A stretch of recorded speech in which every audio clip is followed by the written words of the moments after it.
Okey, Assalamualaikum warahmatullahi wabarakatuh.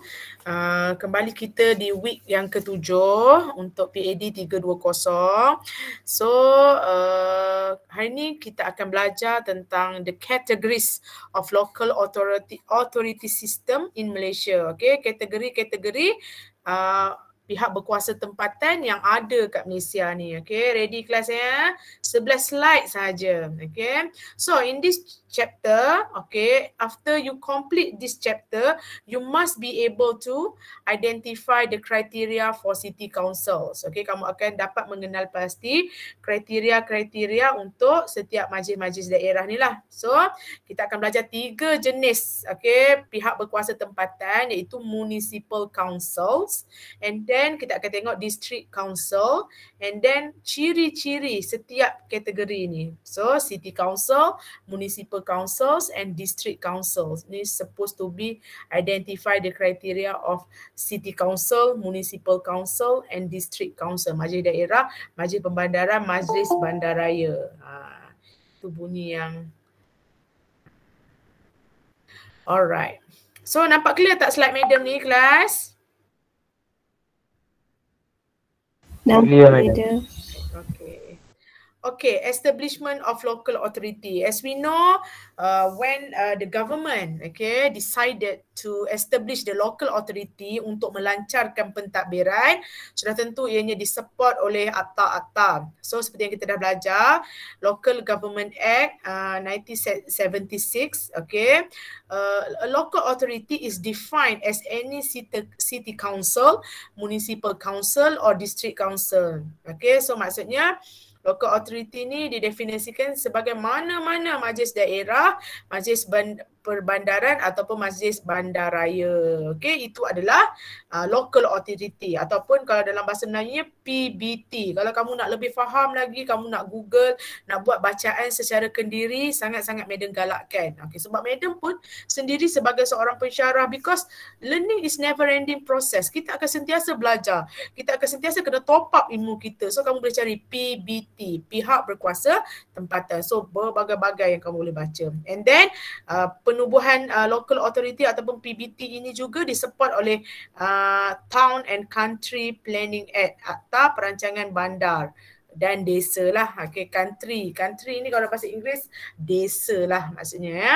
Okay, ianya dia define juga apa itu local authority sebagai any city council, municipal council, municipality, okay, district, town council, okay, majlis bandaraya, town board, local council, rural board or other similar authority established by or under any written law. So ianya lebih banyak lagi pengelasan dia. So ianya sama je, cuma ciri-ciri sesebuah daerah atau sesebuah tempat mukim atau bandar tu yang memberi nama lain. Lepas ni kita akan belajar apakah kriteria yang menyebabkan nama mereka lain.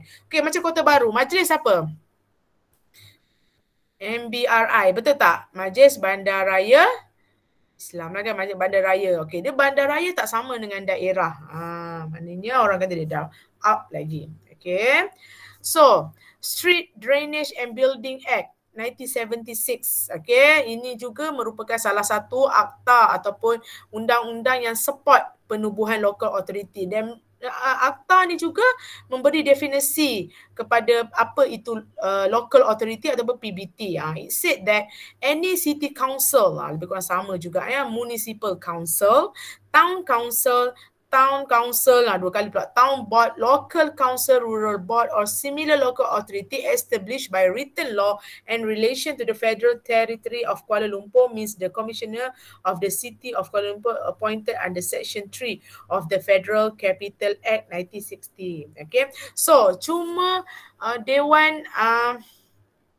Dewan Bandaraya Kuala Lumpur je yang terletak di bawah kerajaan tempatan, sebab dia wilayah persekutuan. Okay, yang lain, majlis daerah lain, apa-apa majlis perbandaran, semuanya terletak di kerajaan negeri. Alright, okay, so basically ketiga-tiga akta ni hampir sama saja. Okay, memberi orang kata penerangan lah ataupun definisi apa itu PBT. Alright. Okay, so types of local authorities in Malaysia. Okay, there are two types of local authorities in Malaysia. The first one is local government, and then the second one is modified local government. Okay, so kita ada dua jenis. Okay, dan di bawah local government, okay, ada tiga lah yang macam ada cakap tadi, iaitu City Council or Hall, Dewan lah maknanya kan, Municipal Council and District Council. Kalau kamu tengok kat sini, district tu paling rendah, and then diikuti kepada municipal, and then pergi kepada yang paling tinggi sekali lah, City Council. Alright. So, types of local authority. They are 150 units of local authorities in Malaysia as at 2010. Okay, berapa kerajaan tempatan dekat Malaysia pada tahun 2010? Ada 150. Okay, yang paling banyak sekali majlis daerah lah. Okay, yang biasa-biasa je. Okay, level 1 beginner ada 95.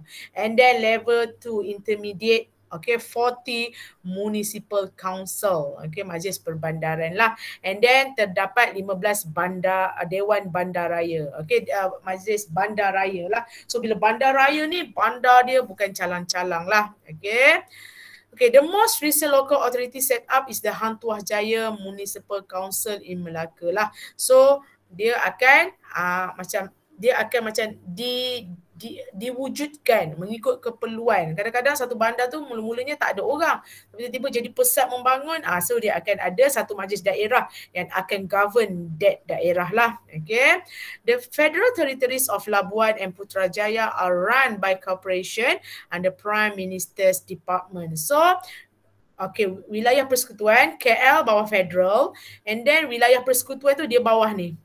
Labuan dengan Putrajaya, okay, kamu kena ingat ya, wilayah persekutuan ada 3, KL, Labuan, and the latest one is Putrajaya, diklasifikasikan sebagai modified local government, and then dia adalah bukan di bawah kerajaan negeri maupun kerajaan pusat, tapi dia di bawah Jabatan Perdana Menteri. So ianya sangat khas lah. Alright. Okey, bilangan PBT, bilangan pihak berkuasa tempatan mengikut negeri dan taraf. Okey, cuba kamu tengok kat sini. Majlis Bandaraya, bila cakap paling up kan, ataupun Dewan Bandaraya. And then yang kedua adalah Majlis Perbandaran, dan yang paling low sekali adalah Majlis Daerah. Kalau kamu nak tengok semaju mana negara tu ataupun negeri tu, kamu akan tengok berapa banyak majlis bandaraya dia. Sarawak ada 3, banyak kan. Wilayah persekutuan ada 1, okey, Sabah, wilayah persekutuan termasuklah, KL je lah ini, okey. Labuan Putrajaya mungkin bukan lagi ya. Selangor, Terengganu, Kuala Terengganu, Selangor ada 2, okey, Pulau Pinang ada 2. Okey, Kelantan kosong. Tapi ini pada 2020 lah. Okey, tak ada lagi bandaraya. Okey. And then Kota Baru, bandaraya ke belum korang? Kota Baru. Cari. Status Kota Baru. Tengok. Status. Majlis Perbandaran baru. Belum lagi bandaraya. So, apa nak buat supaya Kota Baru jadi bandaraya? Dia kena up lagi lah. Okay. So, 11 November 2021, MPKB. Masih lagi Perbandaran Kota Baru. So, it means that Kelantan belum lagi capai bandaraya. Tak ada lagi satu yang, ibu negeri dia lagi bukan lagi bandaraya. Cuba tengok. Majlis Bandaraya, Petaling Jaya dah up, Subang Jaya, Kuantan, ni semua, Shah Alam, ini semua bandar-bandar, okay, ibu negeri semua dah jadi dah. Kuala Terengganu, yes dah, okay. So, bila lagi Kelantan nak jadi Majlis Bandaraya? Belum lagi, ya. Melaka dah ada dah, Pulau Pinang 2, okay. So, Johor ada 6 Majlis Perbandaran, kan. So, kamu boleh tengok kat sini, ada 40, and then, okey, tengok Kelantan, masih perbandaran pun 1, Kota Baru, dan yang lain masih lagi kategori majlis daerah. Bila majlis daerah ni yang paling biasalah. So dia akan up mengikut facility dan kecanggihan dia tu. Okey, Sarawak 19 Sabah 22. Nampaklah Sabah pun tak berapa juga. Lagipun dia luas kan. Okey, Perak 10. Pahang 8. So kita akan tengok. Okay. So Pahang pun dah ada kot. Bandaraya Kuantan dah up dah. So dia akan sentiasa naik taraf. Okay, faham tak kelas? Media cakap ni. Faham ke tak faham? Kelas? Faham, Madam. Okay. Alright. Okey, senarai agensi dia berperanan sebagai PBT di Malaysia, pihak berkuasa tempatan. So, agensi ni dia macam kena support. Okay, because sometimes kita tak boleh kerajaan je semua buat. Contohnya macam Johor Darul Takzim, pihak berkuasa tempatan Pengerang. Okay. Kedah Darul Aman, PBT Taman Perindustrian High-Tech Kulim. Pahang Darul Lembaga Pembangunan Tioman. Okay. Modified. Okay. So ini adalah modified PBT yang ada dalam setiap negeri tu pula. Perbadanan Putrajaya. Okay, so kita ada beberapa lah kat sini. Ada 1, 2, 3, 4, 5. Okay. So apakah kriteria-kriteria yang perlu ada, yang perlu kita tahu macam mana nak menentukan size local government tu. Okay, macam mana ni madam? Kelantan ni semua macam daerah ni madam, kita susah hatilah. Okay, pertama sekali kita akan tengok dari segi population. Okay, kalau macam daerah populasi kat dalam salah satu daerah tu kurang daripada 150,000 orang. Okay, dan annual revenue dia, jumlah orang kata dapatan setahun majlis daerah tu adalah 20 juta ke bawah. Okay. And then overall citizen needs focus to infrastructure, basic facility and public utility compared with service at municipal level. Okay. So secara keseluruhannya keperluan rakyat, okay, orang atau penduduk kat situ, majlis daerah tu lebih terfokus kepada basic facility lah, ataupun orang kata kemudahan asas lah, okay. Dan ianya jauh daripada bandar utama lah, okay. Contohnya Yan District Council, macam Medan pun majlis daerah Besun, okay. So itu je, okay. Okay, kita tengok untuk majlis perbandaran pula, Municipal Council. Okay, dia ada paling sikit pun population dia mestilah minimum 150,000 penduduk. Berapa keluarga? Satu keluarga tu ada berapa orang pula, mak, ayah, anak apa semua. Income dia mesti sekurang-kurangnya 20 juta setahun. Income siapa ni madam? Income majlis daerah tu. Okay. Yang ketiga, city or administrative center. Apa pula usup menyalak tu, ya. City or administrative. Kejap anak madam menyalak pula. Okay. Kenapa jauh? Well, naga apa yang masuk dalam? Nak duduk dalam ke? Tapi diam Itulah. Slow sikit. Menyalak pula kat depan pintu, ya. Okey, bandar ataupun pusat pentadbiran for any state or district. Dia jadi pusat pentadbiran lah, dia punya majlis perbandaran tu. It's so big, ya. Has the capacity to provide opportunity to business by promoting growth investment activity. Okey, majlis perbandaran ni dia ada keupayaan untuk memberikan peluang bisnes. Okey, dan dia boleh macam nak menjana pendapatan dengan ada pelaburan. So it means that macam majlis perbandaran Putrajaya, majlis perbandaran tempat yang dia boleh ada macam tempat lot kedai, dia boleh sewakan pula, okay. Have industrial activity, business, tourism and major housing development. Dia mempunyai aktiviti-aktiviti industri. Kalau dekat situ ada taman perindustrian, boleh jadi, dia boleh dah jadi majlis perbandaran. Ada bisnes, perniagaan dan juga pelancongan. Dan dia ada orang kata skala perumahan yang besar-besaran, pembinaan perumahan lah, okay, yang besar-besaran, okay. Have infrastructural facilities that are satisfactory and efficient transport system. Mempunyai fasiliti infrastruktur yang sangat memuaskan dan sangat berkesan lah, dia punya sistem pengangkutan dia. Dia ada sistem bus rapid, kita mana ada kan.